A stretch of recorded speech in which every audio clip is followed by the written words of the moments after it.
Hey guys, Dwayne Davis, Full Pull Fishing. I just wanted to take a second. I've been getting a lot of questions on how to flag your line, and so what I thought I would do is I would show you the new bite indicators and how you use them, but also for those who are new to carp fishing, how you flag your line with just regular Play-Doh. Anytime I'm fishing during the day, I'm using Play-Doh, and I got a little pinch in my fingers here.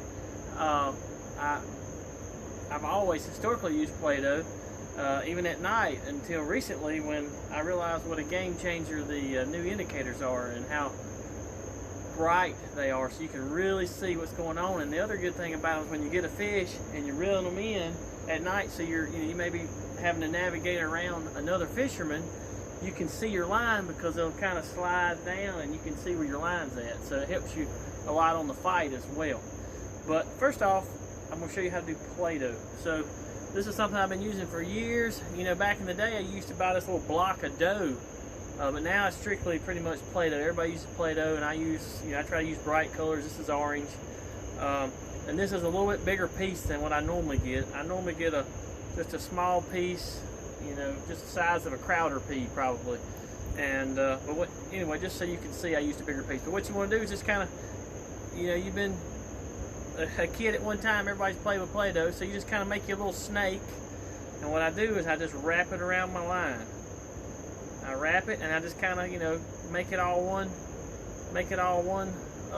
piece, just kind of smash it together so there's, and then I got it on there like that. But what I'll do is I like to help it make it more visible, after I put it on, a lot of people just keep it like a little ball. I like to kind of smash mine flat for two reasons. A, it makes it more visible for you, and B, when you jerk, it cuts through it easier and flies off your line. When I jerk, I like mine to fly off and not just reel up to the tip of my rod, because then you're potentially reeling in Play-Doh into your reel and getting it in the eyes and all that good stuff. So that's the way I like to do it. And once you get it on your line, I've got my rod right here behind me. What you do is you'll put it and your rod will be right here, then you'll just take it and you'll dip it in the water and then you'll just slide it on out. Dip it in the water and then you just slide it on out, and then you get the slack out of your line, just to see, you don't want to get it too far out there, because then it's way out there. Some guys like it tight and way out there, but I like mine to have a bow from the rod. I like it to have a bow about like that, going to the water. I don't like mine to be tight. Some people like theirs tight. I like mine to have a little bit of a bow.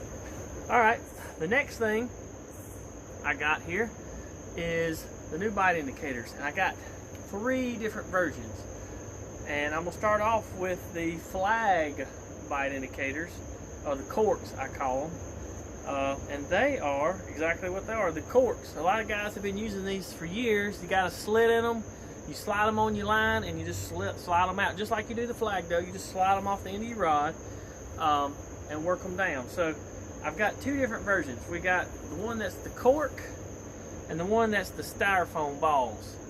They work differently. The cork has the hole in the center so that they slide real easy. So you have to be a little careful when you put it on there that you have some slack in your line, so that way they don't shoot way out there, because if you got it tight, it's going to just take off.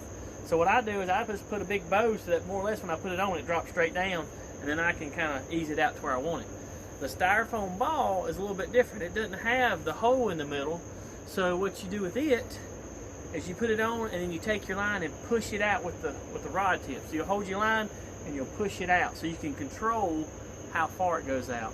Now, I use the styrofoam ball when I'm fishing a short rod, because if you're fishing one kind of close, you don't want this thing zipping out there, then it's sitting in the water, it's too far. But this, you can just kind of ease it out just far enough. It's perfect for short fishing when you're fishing close to the bank. But when I'm fishing out in the middle, I'm always using this one, because it is so much easier just to zip it on out there than to have to push and reel in the slack, push, as you're getting the line off the top of the water. So I'm going to demonstrate them over here with my rod. I got a rod behind me. I'm going to demonstrate both of them. And then the third one I about forgot about is the corks with the paper clip that go between the eyes. And I'll show you how that one works as well in just a second. So this is pretty much how I do it. First thing you do is there's a tab in the light, and you pull the tab. Keep the tab, because when you get done fishing, you just put the tab back in and conserve the batteries to make them last longer. The other thing to extend the life of the batteries, when you get done fishing, these things touch the water, you know, they get wet, and they're fairly waterproof. But if you stick them back in the plastic bag, wet and moist, and it just sits there in that moisture, it will corrode the batteries. So to extend the life, what I do is when I get done fishing, I stick them in my cup holder. Next day, then I throw them in the bag, give them time to dry out, good to go. And they last anywhere from 24 to 36 hours. I have seen them last as long as a full week non-stop. I pulled one out on my desk, and it lasted that long, but normally it's 24 to 36 hours. So anyway, I got my line slacked, so what I'll do is I'll just drop it. So it's close to me, and then all I do is I just ease it down. Just ease it down, and I just get the slack out of my line. Just get the slack out, and then there you go. And then that's how I like to fish mine. That's all there is to it, really. There's nothing much more than that. So now I'm going to show you how to do, I'm going to try to slide that one on up so I don't have to mess with it. I'm going to show you how you do the styrofoam. Once again, pull the tab out of it. Alright, then you just put it through the slit on the cord. Alright, so that one, see how that one doesn't slide down? It's stationary. And you know, some guys like that one strictly. So what you do then is you take your line, alright, so you take your line with one hand between the reel and the first eye, and you pull it, and you push it out. Push it out to where you want it, and then you just leave it. And that's all there is to it. See, if I'm reeling the slack in, look, I have to, alright, so I'm going to push it out a little bit further. Push it out where I want it, and reeling the slack.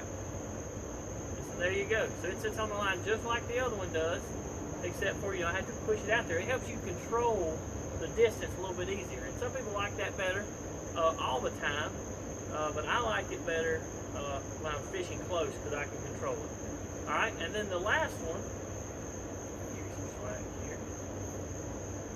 Look at this. The last one, you'll need to see my rod at a different angle.